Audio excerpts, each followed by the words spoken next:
All right, welcome back to Through the Mist. I saw a video that I found to be very interesting, a quick debunking video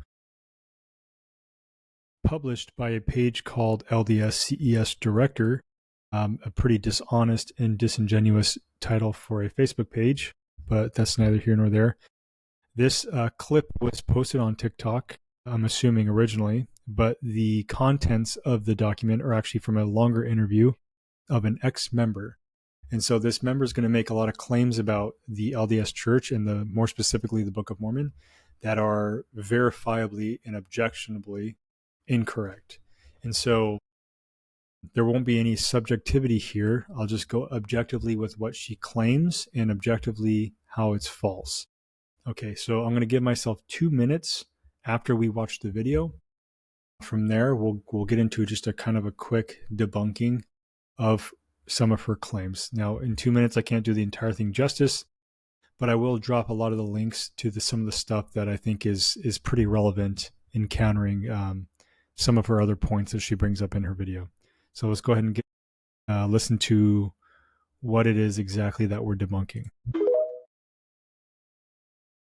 I grew up in a time when you had Mormons that really believed that Mormonism was actually true and provable. I, as a young Mormon having questions, looking at the Book of Mormon, I assumed there were really artifacts, that there were languages, that there were people and maps and all those things to back up the Book of Mormon. And it's when I seriously started looking at it that I realized, no, this is not a historical document. If it's not a historical document, God didn't write it because it claims that he is the author of it. So if the Book of Mormon is not true, then Joseph Smith made it up, then there's no truth to Mormonism. Because they can't come up with answers about archaeology and the languages and the people group and all that. So they've had to shift the argument. So the emphasis now is on, let's be positive. It's a way of diverting people from serious discussions.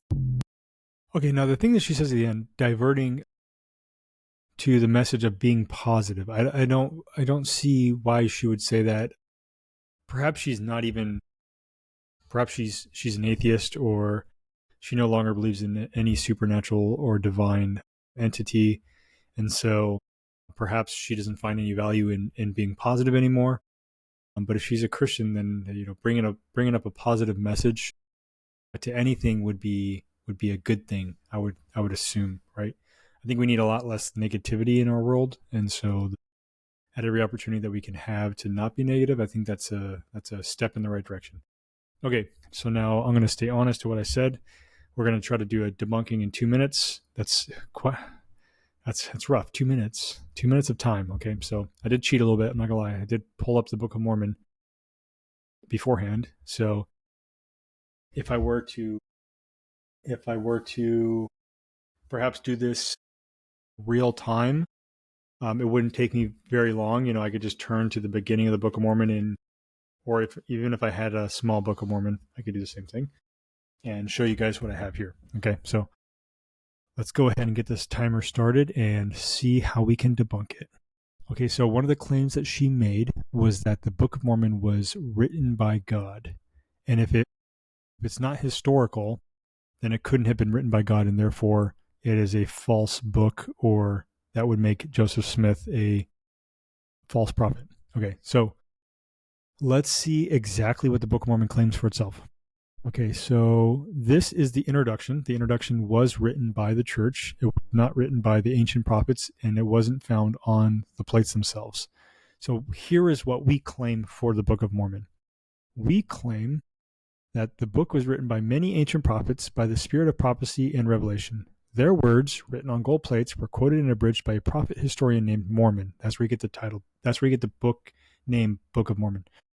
The record was also gives an account of two great civilizations. One came from Jerusalem, the other came from the Jaredite people in the Book of Ether. Okay, so that's what we claim about it. Now, what does Moroni or Mormon claim about it? Okay, so you're going to see a lot of language here about abridgment, written by way of commandment, spirit of prophecy and revelation. What you're not going to see in here is any claim where we say that the book was written by God. You will not hear that from a member. You will not see that written in the text itself. So demonstrably, objectively, not accurate. That's not part of our faith tradition. That's never been a part of the culture. It was translated by the gift and power of God, but the book itself was not written by God. Right? So that's one claim just completely debunked. I literally laughed when I first saw that because it's such a silly thing to say, especially if you were once a member. Now, if you weren't a member, I can see that. So we only have 2 more seconds. So that at least debunks that portion of the claim, right? So we're going to keep going a little bit. I'm going to talk about some of the archaeological and geography stuff that she later brings up. But kind of just finishing off on this note, it's important to understand that oftentimes when these members leave, they were never experts to begin with in any of these topics, right? Oftentimes, what leads people to doubt is they don't do enough research, right? It's not that they found some hidden piece of document or some hidden statement found in the deepest archives of the church's numerous papers compiled, and they say, oh, well, that's the one thing that, broke my shelf. It's usually they don't do any research at all. And then when they do, after they've decided to leave, it's often not an honest assessment of both sides of the argument. So oftentimes they give favor to anti LDS literature and documents that would kind of cast dispersions on the LDS faith and not paint it in the light that it claims for itself. So you saw a demonstration of that here. Unfortunately, on this Facebook post, there's 2 comments that say absolutely true and then truth bomb explosion. Okay, so I think that's pretty funny that an adult would be using emojis. I love using emojis too, I'm not going to lie.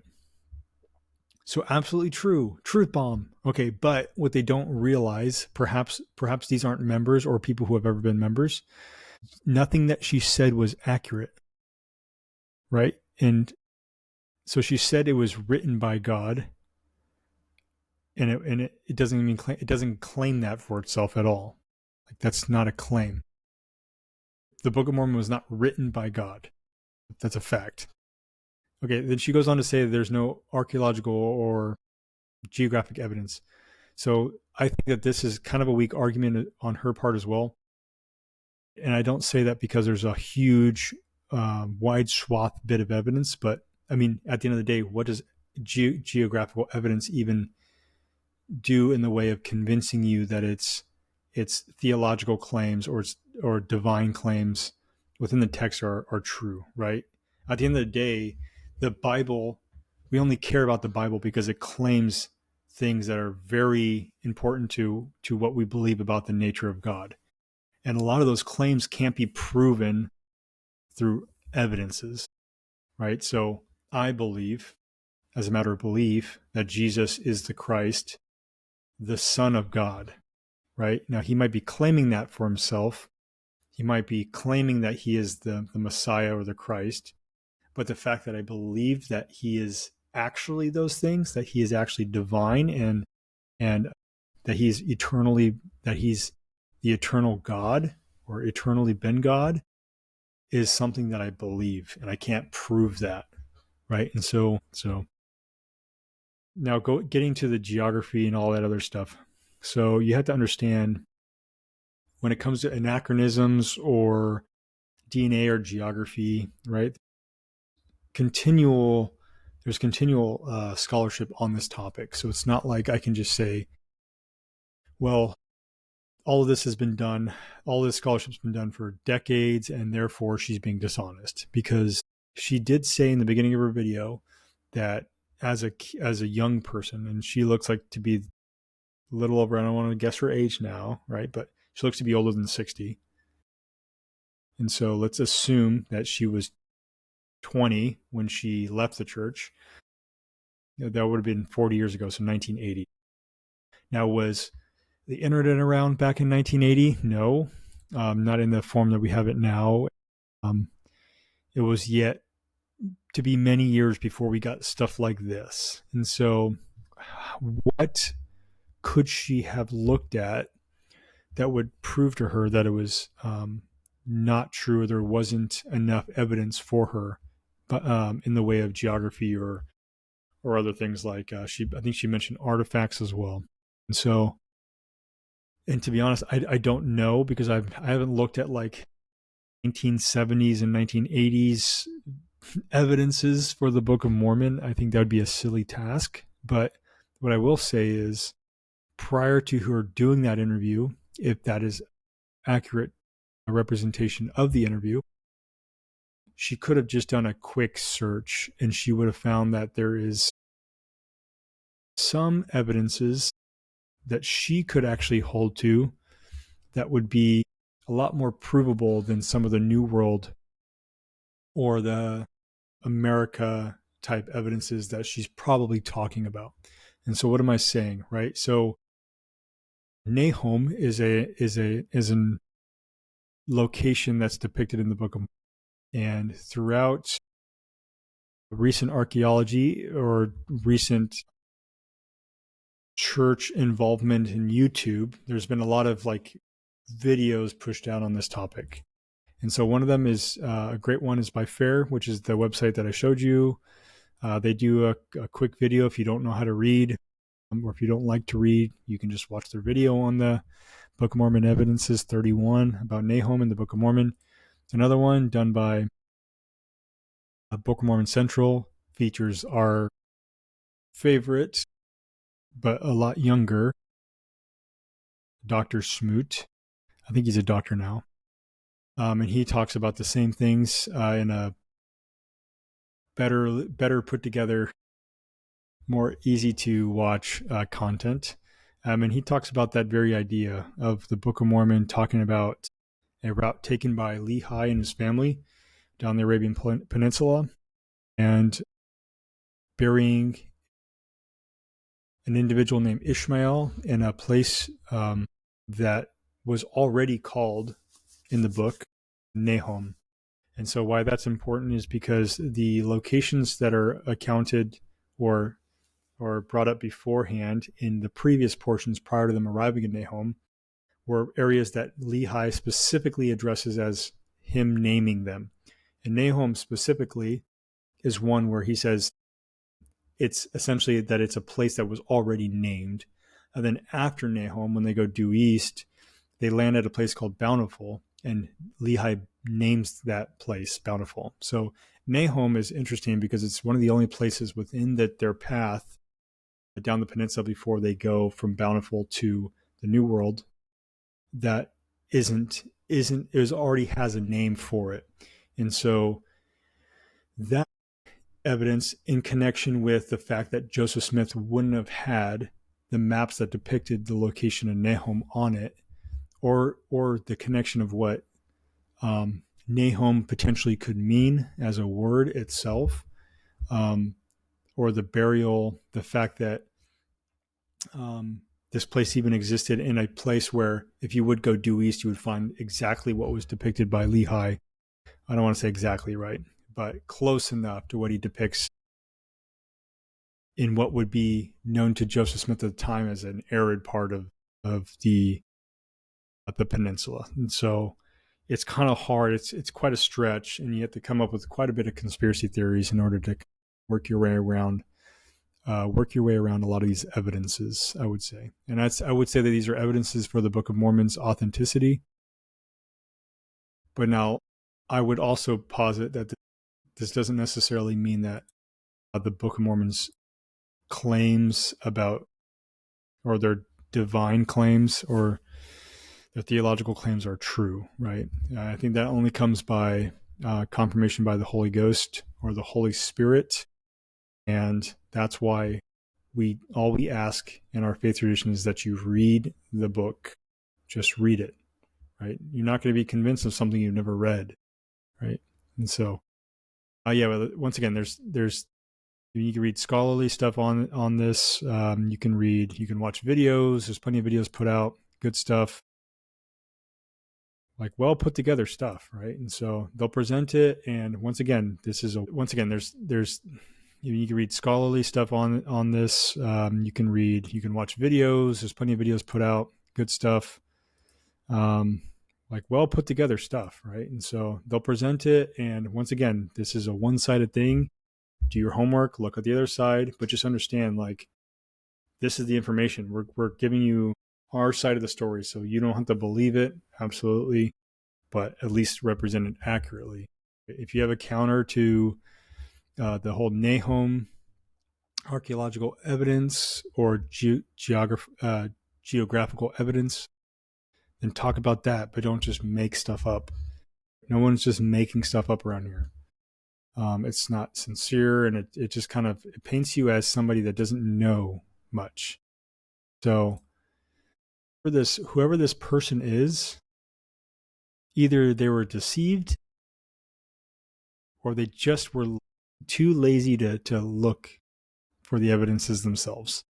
But I'm assuming if she did an interview, she was passionate enough to speak on an experience that she had leaving the church and how it's inaccurate or it's not true. But she didn't do enough of research. She didn't do what seems like a very cursory search to know that what she's claiming is not even what the text claims for itself. So the text never claimed that it was written by God. So that was inaccurate on her part, assuming that this is a faithful representation of what she said. Right? I also want to put that disclaimer out there. It might not actually be. But the line of thinking that she goes down to get to arrive to the conclusion that she comes to is just riddled with logical fallacies. So now I challenge you, if you want to come on and we could talk about what she had to say.